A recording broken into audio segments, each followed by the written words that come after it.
Satellite launching trajectory. We explain to you how the satellite is launched. The certain planning has to be done.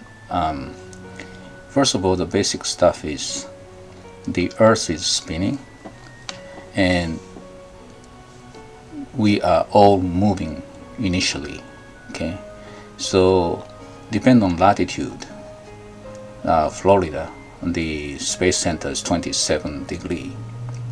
Okay, the spinning speed is 2 pi r. R is Earth's radius, and divided by 24 hours.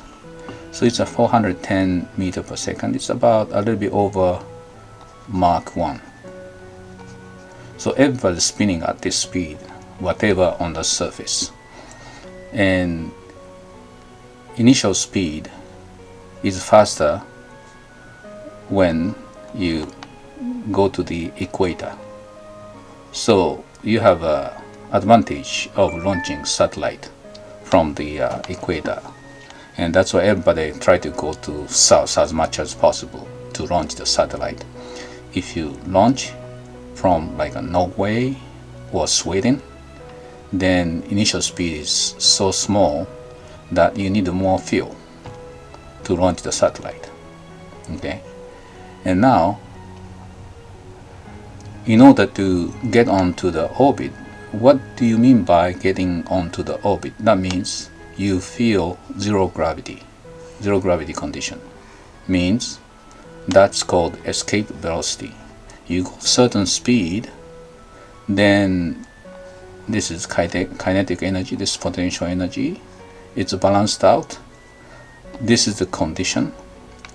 You go to that speed, escape velocity, then you don't fall. It's actually falling, but you feel zero gravity. Okay, so generally speaking, low orbit is less than 40,000 kilometers. So if we apply that, you need about 11 kilometers. I'm sorry, 4.46 kilometers. It's about a little bit over Mach 11 in the low orbit. But this velocity depends on r, height. Okay, this is r and this is a speed. So what happens is, if you go 11.2 kilometers per second, it's about 32 Mach 32 on Earth's surface, you don't fall. You go around the Earth like a satellite, but it's a very low orbit. Okay, but that's impossible to go with that kind of speed because there is air friction. Air friction is gonna burn whatever your body is made of. So it's almost impossible to go.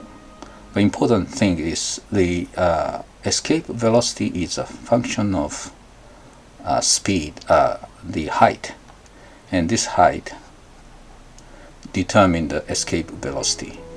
That means the speed determines the height of the orbit.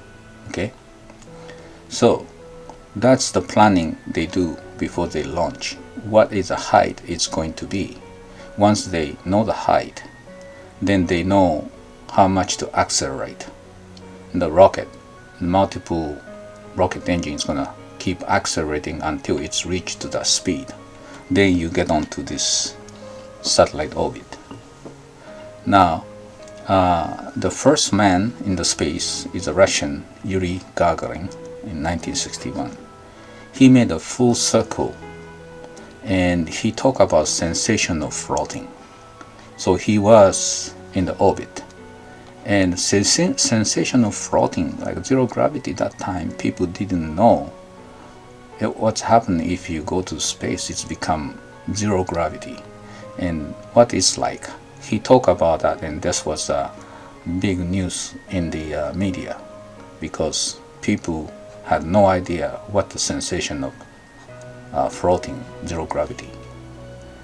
And immediately NASA launched the first man in the space, American in the space is Alan Shepard.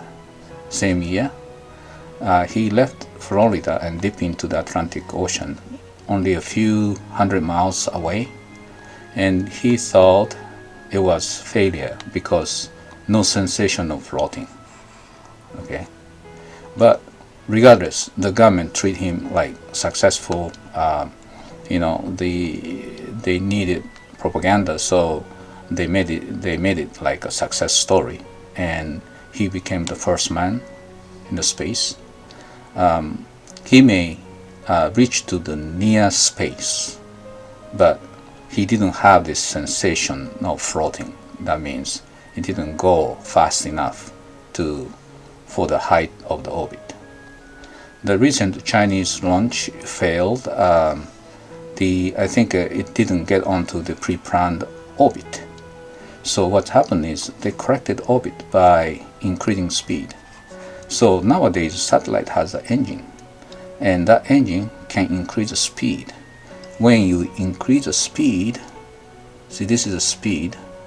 When you increase the speed, you can correct the orbit height. Okay, so that's what is happened. The recent SpaceX Zuma satellite failed to detach the engine, so the last accelerations didn't accelerate enough, so it's never reached to the escape velocity. That means it's fell somewhere on the way. Okay, and the satellite engine it can be small, but it's necessary these days to change the orbit. For example, if you wanna go this way, or go this way, or go this way, depend on the angle of the rotation, you need a small engine to adjust after launch, or from beginning you aim at that angle, but most of the time it's not that accurate. So they have a little engine to adjust to be precise on the orbit. So why does an old satellite fall at the end of life, like ISS is coming down? The reason is there is a micro resistance from the ambient to stretch all the way to the low orbit, and it slowed down the speed little by little. So if the speed is not fast enough for the lower for the orbit, then it's going to start falling, and that's what is happened over the time. It's lose speed, then ISS has a lifetime. I heard the new international stations China's launched has the engine to adjust it, so it has extended the lifetime. That means over 10 years, if speed gets slow, they accelerate and go up to the orbit again. Okay, and how do you come back to the Earth? Exactly that is you decrease the speed, orbiting speed. Okay, then it start descending, and you have to control the descent speed, otherwise this is what happened, falling satellite. The satellite has to be gliding or control the speed, otherwise it's free fall. What's happened to the free fall is it's just keep increasing speed, and it's gonna burn because of the friction of the air. The temperature goes up high, and we have oxygen in the atmosphere, and this oxygen love to burn things. So what happened is the speed is fast enough to burn everything. So unless you're gliding or somehow controlling the speed, it's going to burn. That's what happened to most of asteroid. Okay, the terminal speed depends on the shape of the satellite. So the satellite can be in the future something you can glide. The glide, then that means you can control and land somewhere at the target area. That's gonna be the future satellite. I mean, satellite doesn't have to come back. If human is in ISS, they need to come back, and this kind of gliding vehicle is going to be the way to go, rather than just drop into the oceans and pick it up. So that's the kind of technology we're waiting for. Okay, so that's it. I hope you enjoy listening, and please check out the videos. There are many interesting videos we created. Thank you.